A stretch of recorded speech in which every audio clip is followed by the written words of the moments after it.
মিরপুরের মাঠে হেলিকপ্টার ও সেনাবাহিনীর মহড়ার মধ্য দিয়ে গুঞ্জন শোনা যাচ্ছে আগামী ২০-২৫ দিনের মধ্যেই দেশে ফেরার সম্ভাবনা আছে সাকিব আল হাসানের। তবে এখানে যদি কিন্তু হিসাব আছে। মিরপুরের মাঠে নিরাপত্তা বাহিনীর এমন মহড়া দেবার মূল উদ্দেশ্য মূলত সাউথ আফ্রিকা থেকে আসা ৩ জন প্রতিনিধির মন রক্ষা করা। যদি এই ৩ জন সাউথ আফ্রিকান মনে করে বাংলাদেশে টেস্ট খেলাটা তাদের দেশের খেলোয়াড়দের জন্য নিরাপদ, তাহলেই দেশে আসার ঘন্টা বেজে যাবে সাকিব আল হাসানের। কেননা সামনের মাসে অর্থাৎ অক্টোবরে সাউথ আফ্রিকার বিপক্ষে বাংলাদেশে ২টি টেস্ট ম্যাচ রয়েছে।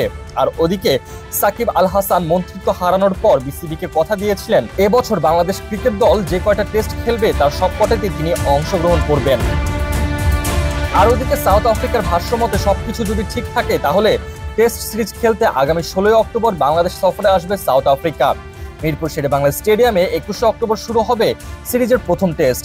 দ্বিতীয় ও শেষ টেস্ট অনুষ্ঠিত হবে ২৯শে অক্টোবর। ভেন্যু চট্টগ্রামের জহুর আহমেদ চৌধুরী স্টেডিয়াম। এই দুটি ম্যাচই আইসিসি টেস্ট চ্যাম্পিয়নশিপের অংশ।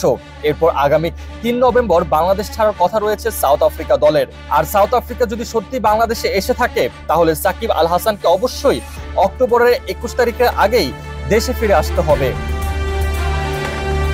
এমনিতে ইন্ডিয়ার বিপক্ষে টেস্ট সিরিজে প্রথম ম্যাচ হেরে বিপাকে আছে বাংলাদেশ। দ্বিতীয় ম্যাচে কি হবে তা বলা মুশকিল। সেই হিসেবে সাউথ আফ্রিকার বিপক্ষে বাংলাদেশ চাইবে পূর্ণ শক্তির দল নিয়ে মাঠে নামতে। আর পূর্ণ শক্তির দল নিয়ে মাঠে নামতে হলে অবশ্যই সাকিব আল হাসানের বিকল্প নেই। ওদিকে বিসিবিকে দেওয়া সাকিব আল হাসানের ওয়াদাও তো রাখতে হবে। তাই তো সাউথ আফ্রিকার তরফ থেকে যদি সবুজ সংকেত পাওয়া যায় তাহলে ১৬ অক্টোবর বাংলাদেশে আসবে প্রোটিয়ারা। আর সে সময় সাকিব আল হাসানকেও চলে আসতে হবে বাংলাদেশে। তবে এখন দেখার বিষয় সাকিব যদি বাংলাদেশে আসেন তাহলে তিনি স্বাভাবিকভাবেই মাঠে খেলতে পারবেন নাকি আইনি ঝামেলার মধ্য দিয়ে তাকে যেতে হবে।